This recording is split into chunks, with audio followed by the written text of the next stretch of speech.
Okay, magandang araw po sa inyong lahat, mga minamahal ko mga kababayan. Sa araw pong ito ay pag-uusapan po natin yung tungkol po sa naging banta po ni Paulo Duterte na kung sakaling ma-impeach daw ang kanyang kapatid na si Vice President Sara Duterte, ay magkakaroon daw ng matinding gulo sa bansang ito.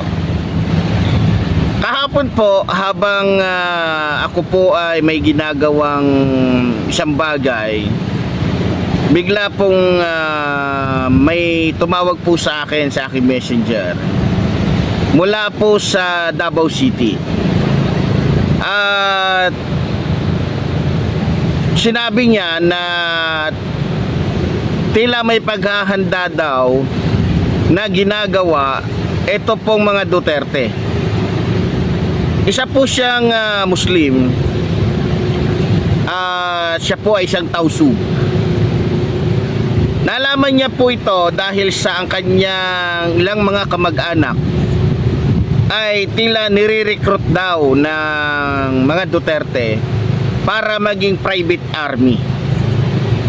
Ngayon, kung sakaling totoo nga, hindi ko naman sinasabing kumpirmado na totoo, pero kung sakali lang na totoo nga na itong si Paulo Duterte ay naghahanda para lumikha ng kaguluhan sa buong bansa, dapat po siguro na imbestigahan ito, o dapat po siguro na maging alerto po ang ating gobyerno, dahil hindi po basta-basta ito pong pagbabanta po ng mga Duterte, no? Sa totoo lang mga kababayan, kung totoo na gagawin ito ng mga Duterte, kung totoong ipapagawa o gagawin ito ng mga Duterte, marami po sa mga kababayan natin ang posibleng madamay, posibleng malagay sa alanganin, lalong-lalo na po yung buhay ng ating mga kababayan. Hindi ko lang ma-specific kung ano po talagang klase ng kaguluhan ng kanyang gagawin o kanilang gagawin. Sila ba ay papatay ng tao? Sila ba ay gagawa ng mga iba't ibang mga kaguluhan sa iba't ibang mga probinsya na kung saan ay manganganib ang buhay ng ating mga kababayan? Hindi ko alam. Pero para sa akin, mas maigi po siguro na paigtingin ng Armed Forces of the Philippines o ng ating mga kapulisan, lalong-lalo ng NBI, yung pag-iimbestiga. Kasi baka mamaya magulat na lang tayo na nandyan na, hindi na tayo makakakilos o para tayong na-ambush, no? Alam nyo naman, pag na-ambush, halos hindi na makakagalaw yan, nagulat na hindi na makakakilos, diba? Balita ko po, base po sa nagkausap ko, ayaw na lang po niyang ipasabi yung kanyang pangalan dahil natatakot siya. Pero yung kanya daw mga natuklasan tungkol sa ginagawa ng mga Duterte, dahil may mga kamag-anak nga siyang nirecruit, dahil ng pagkakalam ko, isa siya sa nire-recruit para maging private army nito pong mga Duterte. Ngayon, mga minamahal ko mga kababayan, kung totoo po to, dapat to mas paigtingin yung intelligence ng ating mga kapulisan, lalong-lalo na po ng Armed Forces of the Philippines. Dahil banta po ito, hindi na po sa iisang tao lamang. Banta po ito sa kaligtasan po, sa katahimikan ng ating bansa, no? Isa pa sa sinabi niya, may nalaman daw siya na tila maliban sa mga nire-recruit ng mga Muslim na ng mga Duterte na mga Muslim, nagre-recruit din sila ng ilan pang mga Kristiyano para maging alipin nila, para maging kasama nila. Pero ganun pa man mga minamahal ko mga kababayan, sana mag-isip-isip po yung ating mga kababayan na hindi po maganda na sila po ay maging alipin o maging aso ng mga Duterte dahil baka malagay po sila sa alanganin. Wag po sana nilang ipagpalit yung kanilang mga buhay, yung kanilang pagkatao, yung kanilang prinsipyo, yung kanilang dignidad dahil lang po sa pera ng mga Duterte. Sa totoo lang, kaya ako sinasabi ito dahil sa unang-una, naaawa ko sa pamilya ng mga taong marirecruit ng mga Duterte. Dahil alam naman natin na kahit anong gawin ng mga Duterte, hindi po sila magwawagi. So ang ending po niyan, yes, nagkapera nga yung mga binayaran nila. Ang problema, yung pera nawawala yan eh. Sa totoo lang, yung 100,000 ngayon, pwede nang gastusin sa loob lamang ng isang araw eh. Pwedeng ubusin. So ibig sabihin, madaling maubos kahit pa yan ay milyon. Kahit pa yan ay 100,000,000, madaling maubos, no? Pero yung karangalan, yung dignidad, yung yung kasiraan ng buhay, mahirap nang yan, di ba? So, alam naman natin na tignan nyo, kung titignan po ninyo mga kababayan, yung mga vloggers na nirecruit nila para manira, yung mga taong nirecruit nila, yung mga politiko, yung mga bulaang saksi nirecruit nila, ano nangyari? Di ba? So masisira talaga yung buhay. Basta lumapit ka sa Duterte, makiisa ka sa mga Duterte, sumunod ka sa mga Duterte, maging aso ka ng mga Duterte, masisira buhay mo. Si Marcoleta nga lang mga kababayan, kung titignan ninyo si Chis Escudero, tignan nyo, dahil sa kadidikit nila sa mga Duterte, ano nangyari sa buhay nila? Isa na sila ngayon sa kilalang mga number 1 mga corrupt sa bansang ito. Kabilang sila sa most corrupt na mga politiko. Sa totoo lang, kaya nga sinasabi ko maghulos dili kayo, di ba? Ngayon,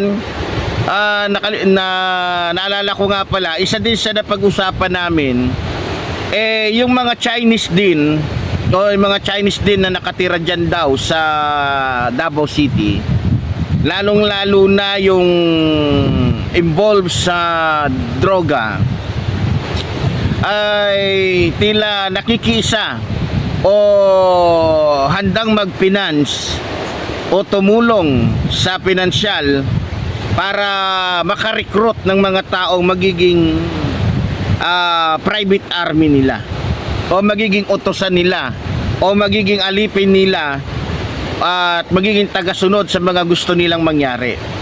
Ngayon, para sa akin lang, kung nakikinig man si Paulo Duterte o yung mga Duterte ngayon, alam nyo, kayong mga Duterte, marami na kayong sinasayang na pera Sayang na sayang ako sa perang pinagagastos ninyo. Ilang milyon na, ilang daang milyon na, bilyon na nga siguro o baka daan-daang bilyon na ang nagagastos ninyo para lamang masiguro na makakalusot kayo sa inyong mga kasalanan. Sa totoo lang, kung itinulong nyo yan, kung ibinalik nyo na lang yan sa taong bayan, baka kahit papaano ay matuwa pa ang taong bayan sa inyo. Hindi. Ginagastos ninyo sa mga taong katulad ninyo na mga manloloko, mga bayaran, di ba? Sa'yo, Paulo Duterte, suggest ko lang sa'yo, huwag ka magtapang-tapangan. Huwag ka rin magbabanta. Lahat naman kayo mga Duterte, mahilig magbanta. Nangyayari, magmula kay Sara sa tatay ninyo, ang hilig magbanta. Pag pinatulan naman kayo, walang kumakasan ni isa sa inyo kasi santambak kayo ng mga duwag at mga bakla. Di ba? Kaya kung ako sa inyo mga Duterte, lalong-lalo ka na, Paulo Duterte, isa ka pa. Kung magbanta ka, para bagang pinapakita mo na napaka-powerful yung mga Duterte, kayang-kaya nyong wasakin ang buong Pilipinas. Ano naman ngayon, kung makulong, kung ma-impeach yung kapatid mo, di gawin mo yung sinasabi mo. Ang hilig nyo talaga magbanta para lang hindi kayo mapanagot. Grabe mga kababayan, grabe po ugali ng mga Duterte. Talagang masasabi po natin na may pagkadiktador talaga. Ha? Talagang mahilig sila magbanta, yung ugali nila talagang naglalabasan na. Kasi malapit na silang, alam nyo na, malapit na silang papanagutin sa kanilang mga kasalanan. Eh kung akong tatanungin, dapat lang naman talaga ma-impeach si Vice President Sara Duterte. Unang-una, totoo na magnanakaw siya. Totoo naman na sinungaling siya. Totoo na nagbabayad siya ng mga tao para lamang, di ba? Yan ang sinasabi natin dito. Yan ang sinasabi natin na kapag ka itong mga Duterte talaga ang nagsalita, wala kang maaasahang mabuti dyan sa mga yan, magmula sa sinasabi hanggang sa gawa, lalong lalo na sa mga iniisip nila. Ang iniisip ng mga to, puro lang pagpapayaman Ang iniisip ng mga Duterte, yung para lang sa kanila, yung maging sikat sila, maging mayaman sila, maging makapangyarihan sila, yun lang. Wala nang iba. Yan ang gustong-gusto nila, yung pinapanginoon sila. Kitang-kita naman kay Vice President Sara Duterte, di ba? Uutusan niya yung mga bodyguards niya. O ganito, pag lumabas ako, pag dumaan ako, kailangan i-escort nyo talaga ako ng husto na para bagang parang isang reyna. Si PBBM naglalakad mag-isa Ayaw niya, na pinapagalitan pa niya yung mga ano niya Huwag niyo akong sundan, hindi ako hari. Nagagalit yan. May nagsabi sa akin noon, isa sa mga kaibigan kong mga tawag nito, escort niya. Nalaman ko yung totoong ugali ni PBBM. Ayaw na ayaw pala talaga niya na may sumusunod sa kanya. Kung gugustuhin lang daw at hindi ayaw talaga ni PBBM. Gusto niya yung alalay lang niya na isa, dalawa. Si Sara Duterte, tignan nyo, Vice President pa lang yan. Gusto niya napakarami niyang bodyguard, gusto niya napakarami niyang aso sa paligid niya. Feeling di ba? Wala tayong magagawa. Talagang gano'n, maraming nauutong mga Pilipino. Maraming na loloko ni Vice President Sara Duterte. Hindi na rin ako magtataka dahil alam nyo na, makamayan lang ng isang presidente, makamayan lang ng ganito, o makausap lang, makakita lang, bisita lang ng ganito, nalilimutan na nila kung anong ginagawa ng taong yan sa taong bayan. Di ba? Kaya para sa akin, uulitin ko bago tayo magtapos, sana maging alerto po ang ating mga kapulisan, mga kasundaluhan. Dahil tila naghahanda na talaga itong mga Duterte na gumawa ng kaguluhan kung sakaling ma-impeach nga itong si Vice President Sara Duterte. So ako'y tiwala naman sa ating Pangulo at alam ko na kaya niyang gawin ang lahat para lamang maproteksyonan ang ating mga kababayan, lalong-lalo na ang bansang ito.